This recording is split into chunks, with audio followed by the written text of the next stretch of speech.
무익한 종의 영성입니다. 무익한 종의. 네, 오늘은 이제 오늘 이 본문은 어쨌든 이 누가복음에만 기록이 되어 있습니다. 그래서 이 무익한 종은 마태복음 25장에 나오는 이제 달란트 비유에 거기도 무익한 종이라는 단어가 나오죠. 그거하고는 완전 반대입니다. 완전 반대. 거기 이제 달란트 비유에 나오는 무익한 종은 어떤 사람입니까?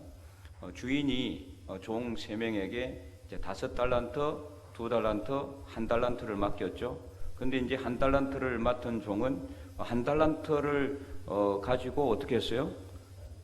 땅에 묻어놨죠. 그 주인이 와가지고 왜 그랬느냐 하니까 주인이 아주 무섭고 엄한 사람인 줄 알았기 때문에 자기가 그랬다라는 거죠. 그래서 이제 그러니까 주인이 어떻게 했어요?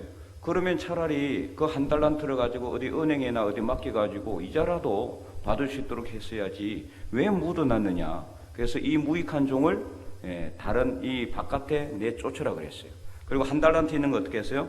빼앗아 가지고 5달란트를 가지고 5달란트 남긴 사람, 10달란트 있는 사람에게 주라 그랬죠. 종에게. 그래서 그 무익한 종하고 오늘 본문에 나오는 무익한 종은 완전히 다릅니다. 그 무익한 종을 생각하면서 이 본문을 보면은 절대 안 됩니다. 그래서 오늘 본문의 이 내용은 이제 7절, 5절부터 시작되지만은 5절과 6절하고는 좀 이렇게 이제 이 내용이 다릅니다. 포인트가. 그래서 오늘 우리가 7절부터 읽었는데요. 5절과 6절은 믿음에 관련된 내용입니다. 믿음을 가지고 기도하면은 뽕나무도 뿌리째 뽑혀서 바다에 신기오라 하면 그대로 될 것임을 이제 말하고 있고요. 7절부터는 이제 무익한 종에 대해서 이야기하고 있습니다. 그래서 너희 중 누구에게 밭을 갈거나 양을 치거나 하는 종이 있었어요. 그래서 이 종이 이제 밭에서 다 일을 하고 돌아오면은 그에게 주인이 야, 네 수고했으니까 이리 와서 앉아서 쉬어라. 이렇게 할 주인이 있을까요, 없을까요? 뭐 있기는 하겠죠. 뭐 착한 주인이거나 아주 인정이 많은, 사랑이 많은 그런 주인 같은 경우는 그렇게 할 수 있잖아요, 그죠? 근데 대부분 그렇지는 않았어요. 지금 우리는 지금 현재 이제 주인과 종의 어떤 관계를 경험해 보지 못했기 때문에 야, 이건 뭐 도대체 이 말씀이 잘 이해가 안 돼요, 사실은. 근데 옛날에 이제 우리나라 이 1900년 초기만 해도 종이 있었다 그래요. 종을 부리는 사람들이 있었다 그러고요. 그런데 이제 그 이전, 더 이전에 조선시대나 그 이전에 지금 현재 이게 오늘 본문에 나오는 이 예수님이 살았던 그 시대에도 주인과 종이 있었단 말이에요. 그때 그 주인과 종의 관계는 완전 달라요. 그때 종은 오직 주인을 위해서 존재하는 주인을 위해서. 그래서 종은 뭐냐? 사고 팔 수가 있었어요. 사고 팔 수가 있어요. 그러니까 거의 뭐 이제 어떻게 보면은 사람으로 인격적인 어떤 관계로서의 어떤 보다는 어떤 주인의 재산으로서의 관계를 이렇게 생각하시면 되겠습니다. 그러니까 여러분 생각해 보세요. 그런 이제 관계라면은 종이 자기 일을 했다고 해서 주인이 야 잘했다 칭찬할 수가 없다는 거예요. 칭찬할 이유도 없고 칭찬할 필요도 없는 거죠. 그래서 앉아서 쉬라고 하기도 할 수도 없는 거죠. 그래서 8절에 도리어 그들어 내 먹을 것을 준비하고 띠를 띠고 내가 먹고 마시는 동안에 수종 들고 시중을 들라는 거죠. 그리고 너는 그 후에 먹고 마시라 하지 않겠느냐. 다 하고 나서 먹든지 말든지 이렇게 하라고 하지 주인이 종을 갖다가 배려하고 종이 어떤 일을 했기 때문에 그 일에 대해서 칭찬하거나 그렇게 하지는 않는다라는 거예요. 그래서 9절에 명한 대로 하였다라고 종에게 감사하겠느냐? 주인이 야, 니 잘했다 막 칭찬하고 야 그래 너무 감사하다 이렇게 하지는 않는다라는 거죠. 왜냐하면은 당연히 해야 될 일이기 때문에 당연히.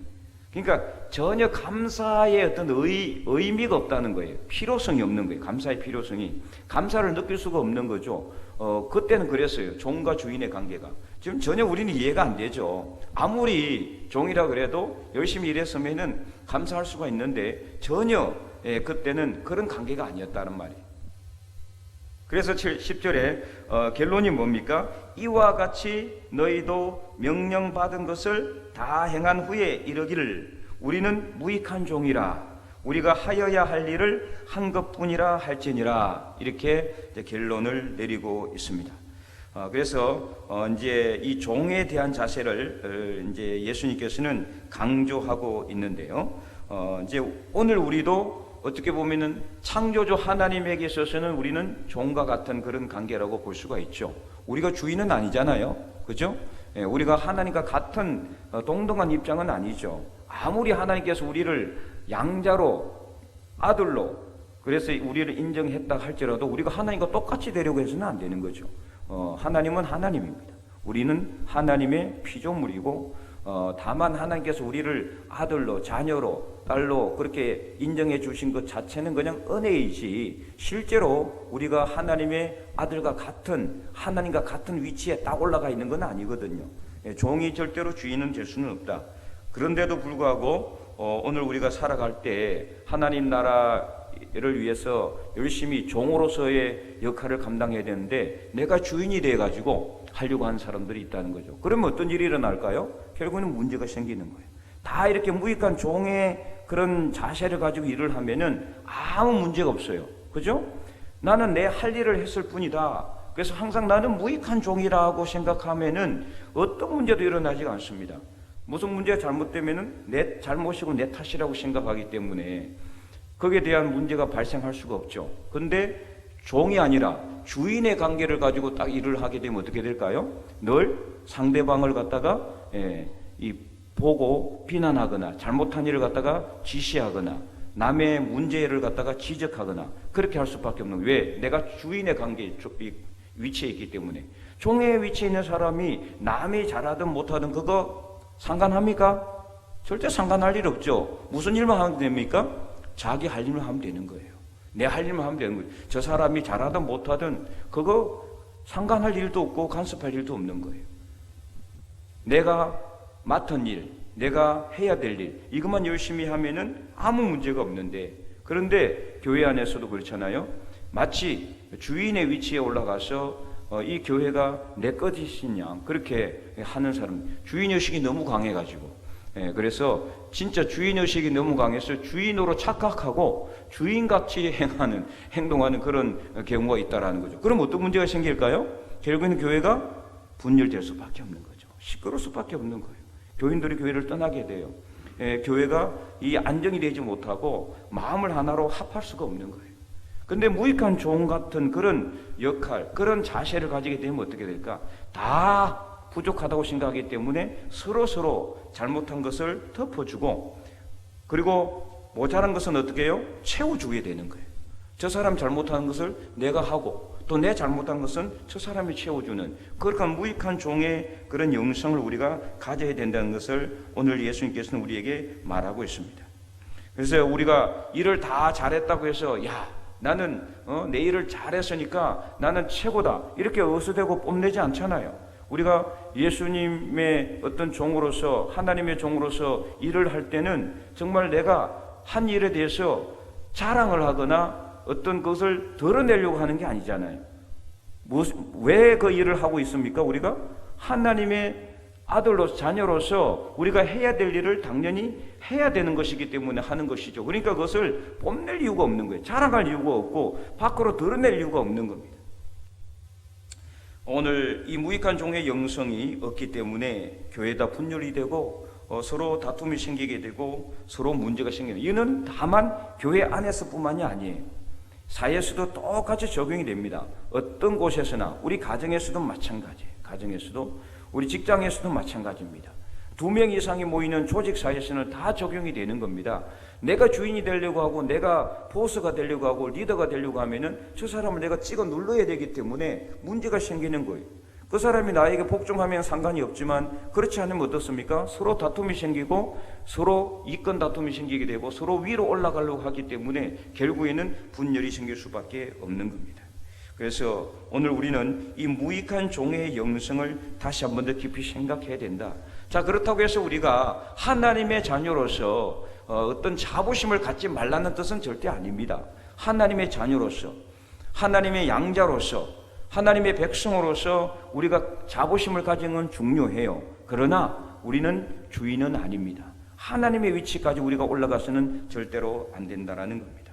예수님께서 이 땅에 오셔서 사역을 하시고 3년 동안 말씀을 전하시고 또 선포하시고 가르치시고 고치시는 그 사역을 할 때에 예수님이 얼마나 많은 일을 하셨습니까? 특별히 예수님께서 십자가에 못 박혀 돌아가시기까지 수많은 사람들을 고치시고 병자를 고치시고 귀신을 물리치시고 오병이어 질병의 기적의 역사, 죽은 자를 살리고 이런 엄청난 역사를 감당할 때에 예수님께서 한 번도 유익한 종이라고 생각한 적이 없다라는 겁니다. 예수님은 항상 고치시고 역사하시고 사역하실 때 어떻게 하셨느냐? 어떻게 했습니까? 자신을 덜어내려 하지 않았습니다. 그래서 자기가 한 일을 갖다가 숨겼습니다. 어떤 병든 사람을 고치고 눈먼 자를 고치고 나서 어떻게 했습니까? 내가 한 일을 절대로 밖에 나가서 떠들지 말라고 했어요. 자신을 오히려 감추고 더 낮추고 무익한 종의 모습을 사셨다라는 거죠. 예수님께서 바로 이러한 무익한 종의 모습을 보여주셨어요. 그래서 제자들을 부르시고 제자들에게 말씀을 가르치시고 그들에게 하나님 나라를 전파하실 때도 예수님은 처음부터 자신을 드러내지 않았습니다.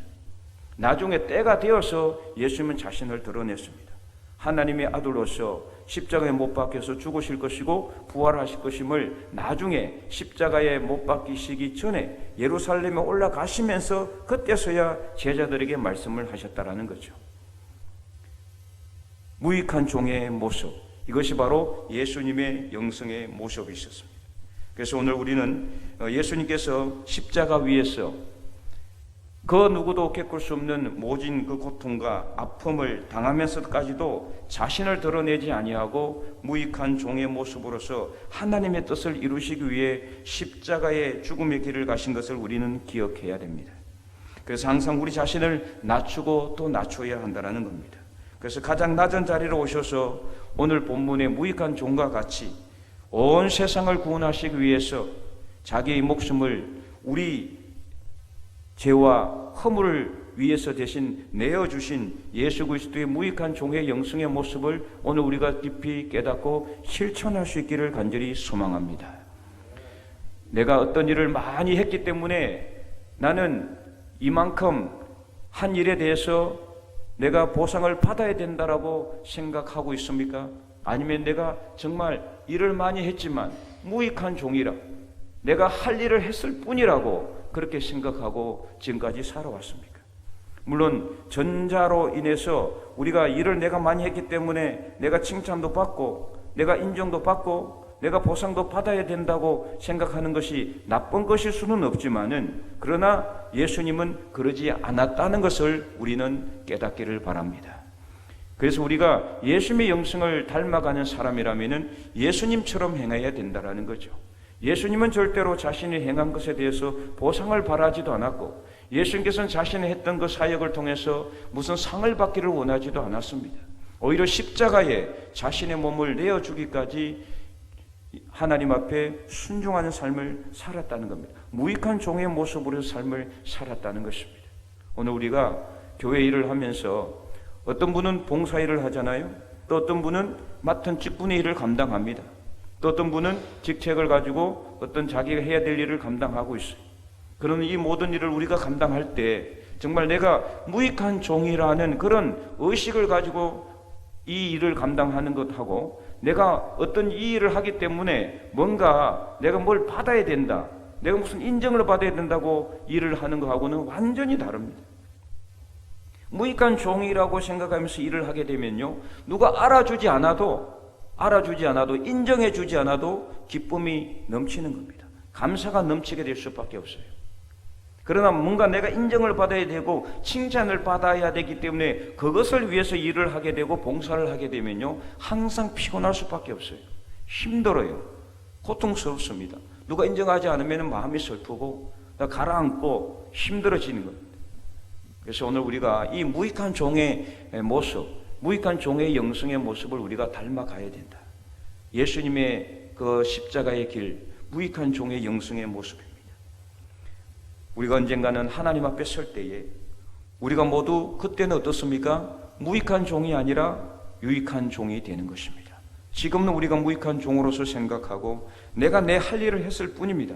하나님께 감사하며 그렇게 일을 해 나가시기 바랍니다. 그래서 여러분이 맡은 직책 위에서 어떤 분은 구역장, 또 어떤 분은 또 팀장이나 또 어떤 분은 또 이런저런 맡은 일들을 지금 감당하고 있잖아요. 건찰도 있고 교회학교 교사도 있고 어떤 부서의 부서장도 있고 또 어떤 우리 자치기관의 총무나 회장이나 또 서기나 회계 일을 감당하는 분들도 있습니다. 이 일들을 감당할 때 우리가 내가 뭔가 잘했기 때문에 뭔가를 받아야 된다는 그런 생각 가지고 일을 하게 되면요 다 힘들어요. 그러면 그 조직에 있는 사람이 피곤해요. 왜냐하면은 내가 뭔가 어떤 일을 하고 그것에 대한 어떤 인정을 받으려고 하면은 무익한 종이 아니라 주인의 위치에 또 올라가게 되기 때문에 그렇거든요. 다른 사람을 지시하게 되고 자꾸만 자기 주장을 앞세우려고 하기 수밖에 없는 거예요. 그래서 항상 무익한 종의 영성의 모습을 가지고 가면은요 항상 서로 내가 양보할 수밖에 없어요. 그죠? 양보하고 좀 더 내가 내 자신을 낮추고 겸손하게 자신을 낮추기 때문에 어떤 일도 문제가 생길 수가 없어요. 같이 서로 보완하고 서로 이 협조해서 함께 이 길을 가게 되는 것입니다. 언젠가 우리가 하나님 앞에 설 때에 정말 우리가 그때는 무익한 종이 아니라 유익한 종으로서 칭찬받을 수 있기를 간절히 소망합니다. 지금 우리가 무익한 종으로서 영성의 모습을 가지고 가면은 그때가 되면은 우리가 주님 앞에 설 때는 주님께서는 우리에게 절대로 무익한 종이라고 그렇게 책망하지는 않을 것입니다. 지금까지 우리가 살아오면서 정말 어떤 삶을 살았는지 깊이 생각해 보기를 원합니다. 오늘 이 종은요 이를 다 행한 후에 이르기를 우리는 무익한 종이라 우리가 하여야 할 일을 한 것뿐이라 하여야 하는 것을 할 뿐이라 우리는 지금 해야 될 일을 한 것뿐이라는 것을 생각하시기 원합니다. 그래서 우리가 그 해야 될 일을 얼마나 열심히 감당하고 있는지도 생각하시기 바랍니다. 여러분 어떻습니까? 지금까지 여러분에게 맡겨진 일, 해야 될 일을 잘 감당해 왔습니까? 그것이 어떤 일인지는 여러분이 더 잘 알고 있을 것입니다. 구역을 위해서 기도하는 일, 또 안 믿는 주변 사람들에게 복음을 전하는 일, 또 내가 어떤 직분으로서 내가 해야 될 일, 내가 또 교회에서 맡은 어떤 역할을 감당하는 일, 그 일들을 우리가 충성스럽게 잘 감당해 왔느냐 하는 것입니다.